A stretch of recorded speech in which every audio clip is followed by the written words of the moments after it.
5 mitos sobre las hadas. Hablar de mitos en torno a las hadas parece redundante, sin embargo, no hablamos aquí del mito como una verdad oculta, sino de los intentos de explicar la supervivencia de ciertas historias a través de un razonamiento lógico, el cual no siempre se construye sobre lo que actualmente consideramos digerible en términos intelectuales. Las hadas son un mito, y todo mito, en definitiva, es la única forma de expresar lo inexpresable. En consecuencia, todo mito es real, ya que solo mediante él podemos acceder a imágenes y conceptos que de otro modo serían rigurosamente inaccesibles.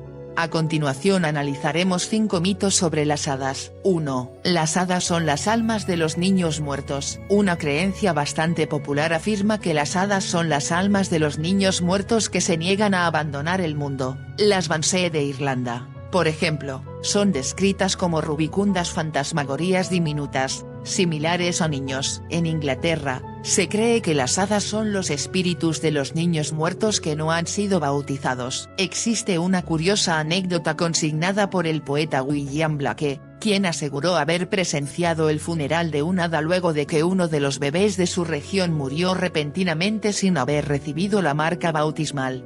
2. Las hadas son elementales. Este mito señala que existen distintos niveles de existencia, más etéreas que la humana y menos sutiles que la angelical. El filósofo y ocultista Paracelso detalló con rigurosidad este razonamiento en su tratado sobre los espíritus elementales, Liber de Nymphis, Sylphis, Pygmaeis et Salamandris et de Caeteris Spiritibus, donde expone la posibilidad de que existan infinitos niveles de existencia entre la materia grosera y la pureza espiritual absoluta, siendo las hadas una raza que habita en este mundo imperceptible.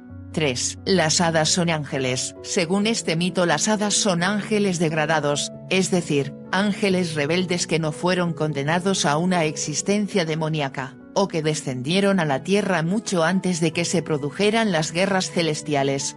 Siguiendo este razonamiento legendario, las hadas fueron ángeles que se enamoraron de la tierra y abandonaron su esencia angelical, adaptándose por completo a las imposibilidades espirituales de su nuevo hogar. Según una antigua tradición medieval, cuando las guerras celestiales finalizaron, Dios le permitió a los ángeles victoriosos elegir entre permanecer en el cielo o bien experimentar una nueva forma de vida sobre la tierra. Aquellos que eligieron lo segundo son lo que hoy denominamos hadas. 4. Las hadas son dioses paganos. Es común pensar que las hadas son una disminución poética de las viejas deidades paganas aplastadas o absorbidas por el cristianismo. Sin embargo, esto no es así, al menos en parte, tal como lo demuestran las leyendas precristianas, celtas y nórdicas, donde las hadas existen mucho antes de la llegada de la fe católica, aunque con un tamaño que nada tiene que ver con lo diminuto. Uno de los más importantes propulsores de esta teoría fue J. M. Barrie, autor de Peter Pan y la irritante Tinkerbell, en donde se la fusiona con el mito número 5. 5. Las hadas nacen de la risa de los bebés. Hay una leyenda que sostiene que las hadas nacieron de la primera risa del primer bebé. Según mencionábamos, J. M. Barrie incorporó esta idea para sus cuentos de Peter Pan y en la novela de 1902, El pequeño pájaro blanco, donde se explica el origen de las hadas en estos términos. Cuando el primer bebé rió por primera vez, su risa se rompió en 1.000.000 de partes, y todas se fueron saltando. Aquel fue el comienzo de las hadas. Esta historia es, en realidad, el saqueo de una leyenda medieval bastante extendida en Irlanda. En el mito original, la risa de los bebés, es decir, el primer movimiento de la inocencia, se rompe en 1.000.000 de partes de cristal, y de allí emergen las hadas. Visto fríamente, la historia no difiere demasiado, salvo por el hecho de que aquellos fragmentos de cristal provenían de un espejo, pero no del speculum latino, es decir, del espejo tal como lo conocemos, sino del eidolon griego, que además de reflejo significa ídolo.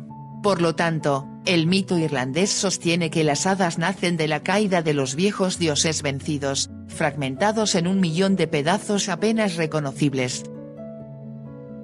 Cuéntanos en los comentarios qué opinas al respecto. Espero les haya gustado este vídeo, amigos. Si es así, suscríbete, deja tu like y activa la campana para más vídeos de este tipo.